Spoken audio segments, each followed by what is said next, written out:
Hi, my name is Ben. If you are new to the channel, welcome, and if you're not, welcome back. I've spent the last 10 years in talent acquisition. I've sat in the corporate recruiter seat, but I've also been a headhunter. And over that time, I have delivered hundreds, if not thousands of offers. And today, I'm gonna use that knowledge to help you get more money in your next offer.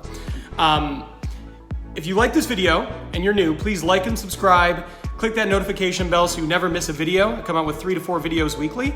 And feel free to share this video with your friends. And lastly, before we get started, stick around. At the very end, I know it's tempting to listen to some and then go to something else. At the very end, I'm gonna teach you how to do the perfect counteroffer. So whatever amount of money they wanna give you, I'm gonna help you get just a little bit more. So let's jump in. So the first one is you need to know their level of urgency, right? Every recruiter, every hiring manager, every HR person who interviews you is going to try to get a gauge on how urgent you are to accept a new offer. But that is a two-way street. You can learn how urgent they are. So my tips for doing that is you need to ask a few questions. So the first one, you want to ask them, is this a new role to your organization or this is a replacement? If it is a new role, they probably have a little bit more time. They can take their time to hire. They are not as urgent. However, if it's a replacement, that means there was someone doing that job and that person is gone. That means it is more urgent for them. They need to find that replacement and therefore you have a little bit more leverage. The last thing you want to ask is how big is the team, right? Because if it is a person who has left and it is a small team, that means there's probably an incredible burden on the hiring manager and the remaining members of that team. So it's just that much more urgent for them to find the right person. That is good news for you if you were a candidate. 2, you need to quantify your impact. I talk a lot about this in my videos, but one of the most powerful things you can do as a candidate is have actual numbers and a dollar value to things you have done in your previous roles. So let's say, for example, you were a salesperson. It is so easy to say, well, I took the region I was responsible for and increased the sales revenue 200% over the course of 18 months by implementing blank. What you have done there is you've quantified your value and you've increased your leverage because that allows them to see, wow, so this person did this for this organization. They could probably do that for us. 3, be informed. You need to go in there knowing what people get paid for doing what you do. My advice is go to salary.com. They've got really good salary information. It's pretty accurate. You can type the type of role you're interviewing for. You can put in there, your area, your city, and that'll give you the median number. It'll give you the range for 25% from the top of the bell curve, and it'll show you the entire kind of spectrum, what people in your field earn. If I was you, I would never go into an interview without knowing that information. It's valuable. And the next thing, whoever says a number first kind of loses that leverage, right? So this starts early. So let's say you're in the beginning stages and you're talking to a recruiter, you're talking to somebody like me, and I go, okay, Ben, how much are you making in your current role? Or in the states where that's still allowed? Or what are you looking to make? This is how I'd personally answer as a candidate. I go, right now, money is not the most important thing to me. I am open to an opportunity with fair compensation commensurate with my experience. Let me ask you, what is the salary range for this role? And then most of the time, they will give you a number and they'll say, oh, well, we're trying to be between A and B. And then that lets you know what they are willing to pay. So that's important. If you said, oh, here's my number, then they know that. And 99% of the time, when you give your number and you go, well, I'm looking to make this, what is your range? Magically, that will be the number. Oh, well, we're actually in the exact same range. So caveat here, if they go, we're open, Ben, help me, what are you looking for? I wouldn't fight them on it. You don't want to come off as adversarial, but if you can, in a good-natured way, get them to say the number first, you come out ahead here. So I would always try to do that.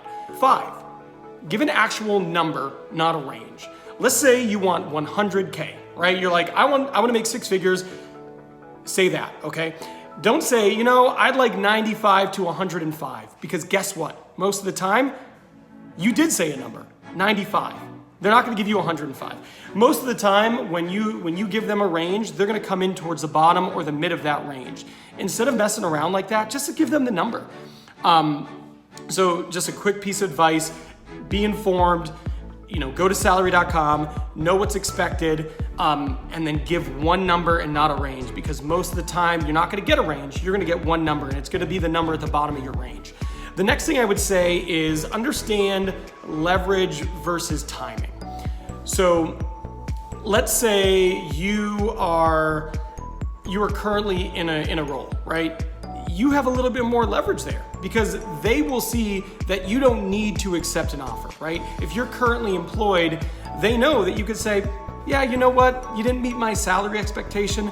No thanks. But if you don't have a role, you have a little bit less perceived leverage because you might need that role. So one of the things I would always recommend, and I know you can't always control this, please don't turn away if you don't have a job and you're interviewing, but I would always say that it is always easier to interview when you have a job. So try to see the writing on the writing on the wall and get out ahead of time. That way you have a little bit more leverage when it comes to interviewing, salary, etc. And the next thing I'm gonna say is, and this kind of goes and piggybacks off the last point, is make it clear you don't need to leave. So ideally, you have a job, right? And you are interviewing. One of the things that I always say as a candidate is that, I'm actually really happy where I'm currently at. They've given me a lot of growth opportunity. I like my team, I like my boss. There's a lot of positive things, but I'm really excited about your role because of A, B, C. What have you done there? Well, you've let them know that you're not running from anything. You're moving towards their role out of excitement, but also you don't need to leave. If they give you a subpar offer, you're not gonna feel pressured to accept it because you need to get away from something that you're miserable at. No, you like your job and you don't need to leave.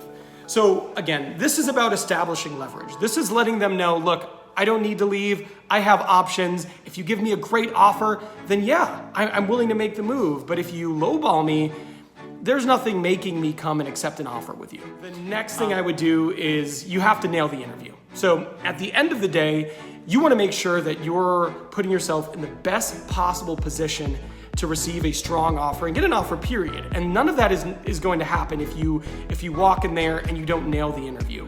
The more excited they are about you as a candidate, the more enthusiastic they are about what you could bring to the organization, the better the probability is that you will get a stronger offer. So my advice here is really prepare. You can go, and I'll put a few links in the below some of my prep videos, but I'll give you a few of the things you can do to really go in there and just absolutely crush your interview. Because it's important. You need to go in there and really wow them so that when you walk out, their thought isn't, hey, we should extend Ben a fair offer. It should be like, hey, we gotta hire that guy. We can't let him get away. Let's do what we need to do to wrap it up. The last thing I wanna do, and hopefully you stuck around, is a counteroffer. So people counteroffer all the time. And if you're not counteroffering, I think you're missing out. Now, I don't counteroffer if they give me exactly what I'm looking for. So if early in the interview process, I say, I need this, and I need this. And then they go, Ben, we wanna make you an offer. We're gonna give you this, this, and this, just like you said. Then I don't counter because I feel like that makes you look disingenuous. It makes you look like you're just, you're all in it for the money. And I just don't want to start off with a new employer like that. But if you were clear about what you needed in order to make a move and they come in below that, I would 100% unequivocally counteroffer. So I have a few keys on counteroffering, and I think they're all important. So they give you the offer and they go, Ben, here's the offer. What do you think? You say, thank you. I really appreciate this offer. I'd like some time to think about it, and I'd like to talk it over with my family, okay? Nobody reasonable would say no to that. If they do say no to that, that's a red flag. You might want to not accept that offer. But let's just say they do what a reasonable person would do, and they go, yeah, of course, Ben.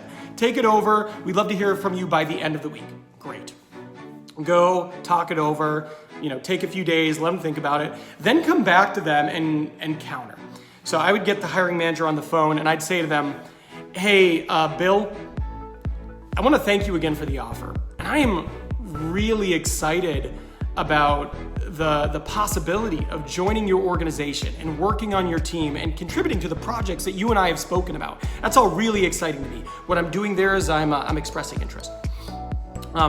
However, when we first started talking, I said I was looking for a salary at this level. After talking with you, learning about the role, what I need to do, the responsibilities, I would absolutely accept this role if you could come in at this number, okay? Make it reasonable. It's important. If they offer you 100, don't say, 190.